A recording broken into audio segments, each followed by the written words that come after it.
क्या हालचाल दोस्तों। तो स्वागत है मेरे एबी स्टडी चैनल पे।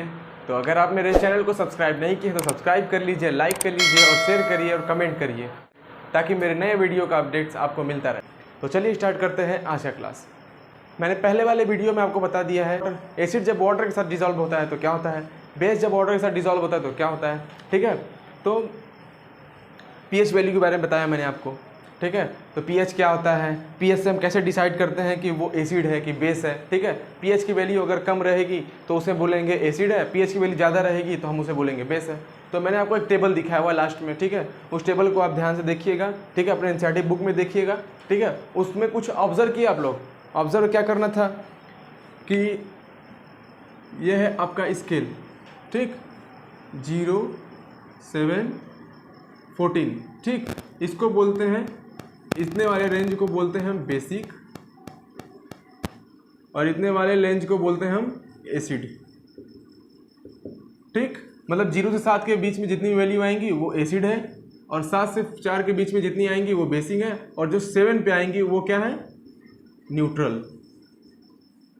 आपने एक चीज ऑब्जर्व किया कि जब पीएच की वैल्यू बढ़ रही थी, जैसे जैसे पीएच की वैल्यू बढ़ रही थी 0 से 14 की तरफ आ रही थी, तो क्या देखा था मैंने, H प्लस की वैल्यू डिक्रीज हो रही थी।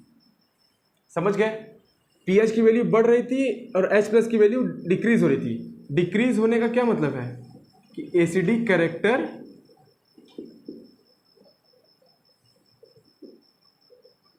कैरेक्टर डिक्रीज होना। ठीक, तो जैसे जैसे पीएच बढ़ेगा एसिडिक कैरेक्टर घटेगा और बेसिक कैरेक्टर इंक्रीजेस। ठीक, ये आपने ऑब्जर्व किया। ठीक है, अब कुछ टर्म है जैसे एसिड रेन।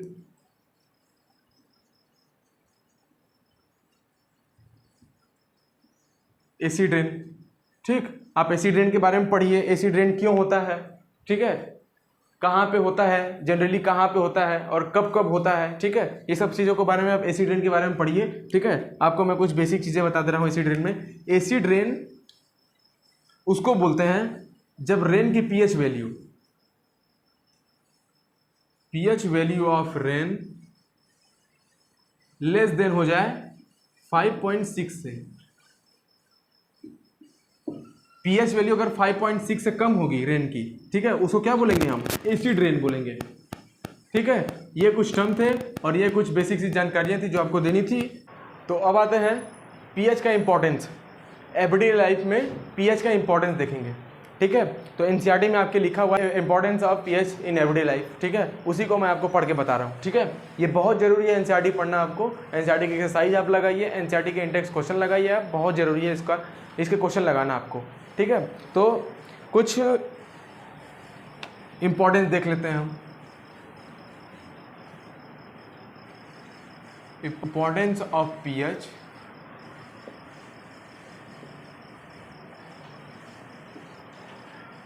इन एवरीडे लाइफ। ठीक, तो जैसे एक इंपॉर्टेंस है pH change as the cause of tooth decay.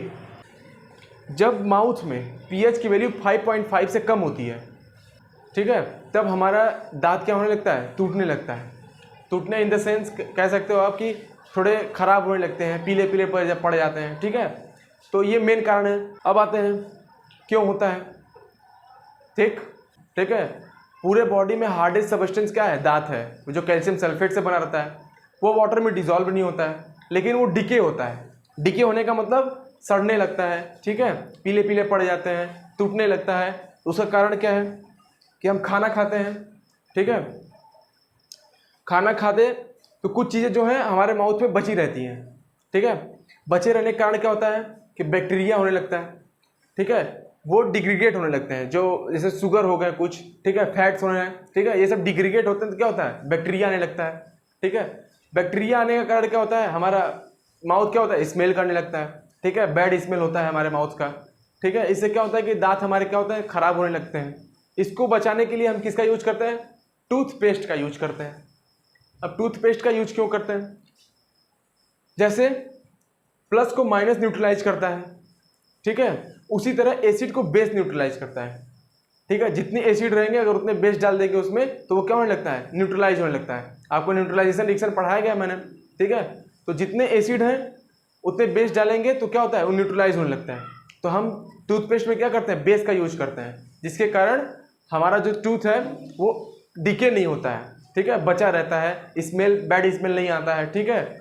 ये कारण है। अब ये इंपॉर्टेंस है हमारा पीएच का, पीएच चेंज होने के कारण हमारा दांत टूटने लगता है, ये इंपॉर्टेंस है, ठीक है। अब दूसरा इंपॉर्टेंस देखते हैं डाइजेस्टिव सिस्टम में, ठीक है। डाइजेस्टिव सिस्टम हमारा स्टमक क्या है, पर डे हाइड्रोक्लोरिक एसिड क्या करता है, प्रोड्यूस करता है। वो यूज होता है हमें फूड को डाइजेस्ट करने में, ठीक है। ये बहुत बड़ा इंपॉर्टेंस है, ठीक है, स्टमक का, कि वो हाइड्रोक्लोरिक एसिड प्रोड्यूस करता है जो कि फूड को डाइजेस्ट करने में काम आता है। अब जब खाना नहीं पचता है, मतलब डाइजेस्ट नहीं होता है, तो क्या होता है, एसिड ज़्यादा मात्रा में क्या होता है, प्रोड्यूस होने लगता है, ठीक है। क्या होता है कि प्रोड्यूस होने लगता है एसिड, तो वो हमारे पेट को खराब कर सकता है। तो इसीलिए हम यूज़ करते हैं एंटा एसिड, ठीक है। एंटा एसिड जो एसिड का जस्ट अपोजिट होता है, जैसे वायरस का एंटीवायरस वैसी तरह एसिड का एंटा एसिड, ठीक है। इसका यूज करके हम क्या करते हैं, पीएच वैल्यू को क्या करते हैं, पीएच वैल्यू को ज़्यादा करते हैं। पीएच वैल्यू ज़्यादा होगा तो एसिडिक कैरेक्टर कम होगा, ठीक है। और ये था हमारा पीएच का इंपॉर्टेंस इन एवरीडे लाइफ, ठीक है।